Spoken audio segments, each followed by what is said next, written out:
Hi, my name is Bethany Gonyea, the originator of the Albany Peace Project, and today I have a very special guest. I'm here with Mana Behan, who is a craniosacral therapist out of Saratoga. And what's really neat to hear about Mana is that she chose to go to massage school at the age of what, 62? 60. 60. Imagine that, right? So, Mana, you have been an inspiration for many people in the Saratoga area. This is the first time I've met you in person, but people have spoken about just how much you mean to them and how much you take your spirituality and meditation so seriously, or at this point in your life, you're chuckling.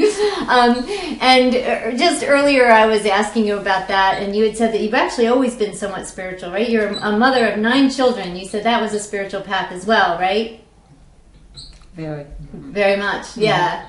So, and then you went to school at the age of 50, right? You got your master's at the age of 50, right? And then massage school at the age of 60, and now you've been in private practice. And I understand that you were saying that in the last 10 years, you've taken your spirituality to a deeper level and a deeper understanding. Can you talk more about that?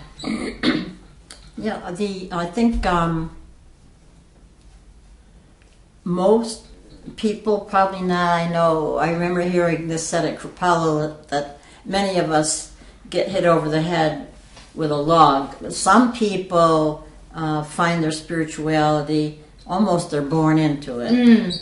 But others, life's frustrations and pains makes us say there's got to be another way. Right. And I think frustration about how to love deeply the people I live with, and how not to be frustrated with my own inadequacies around that it's very big. Yeah. And so that's a lot of the focus of your work now at this point. Yeah, with myself and with others. Yeah. And how does meditation play into that, and your spiritual work play into that? Well, I'm inspired and in love with Thich Nhat Hanh's work and the focus that he brings to the spiritual life. That you start in your own heart center, and really that's the practice. It's not about learning anything more. It's about opening the heart to yourself.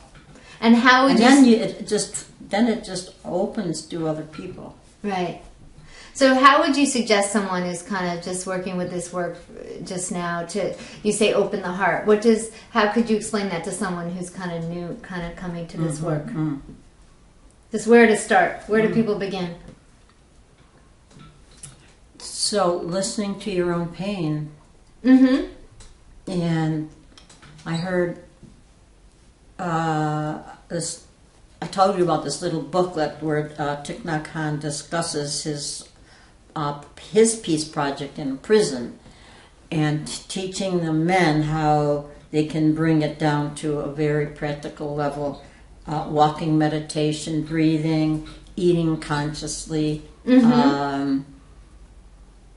I think I lost the thread of what you asked me. So somewhat kind of staying soft throughout life. Oh, so I know. So I think he started this booklet by saying that when the American forces bombed a village that he knew was very intimate with in Vietnam and wiped it out because there were 5 guerrillas living there and a whole village disappeared, he was very upset. And he found his own healing practice of, and when I like that it's physical. He puts his hands on his face and tries to calm his heart and calm. Oh, interesting. So he's being his own nurturer. Right. And I've had people put their hands on my face. I have a colleague,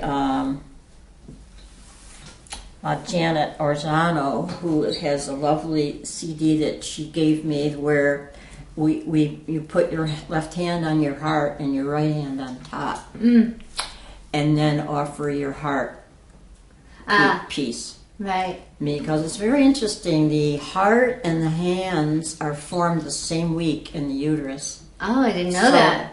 So it's no small Right. mystery that why we try to touch each other and why touch is so effective. Right. Right. I know the acupuncture meridian also goes the heart out through the hands too. So, so certainly that's a wonderful way for us to kind of keep our hearts soft, right? Because what happens is when we go through life and challenges face us, we often tend to harden and kind of tighten the chest muscles, and really even just softening the heart, like you're bringing our awareness to, is one way. Right, and to bring that into the Albany Peace Project, to extend that to its ridiculous degree, someone who's striking out and hurting someone, really what they're showing us is that their hunger for self-love is huge. Interesting. It's like, why haven't I ever gotten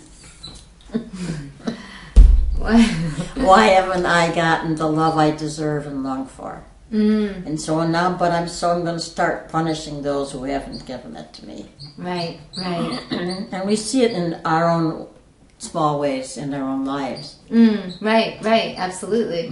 So, Mana, can you tell, you're going to be leading us in a meditation.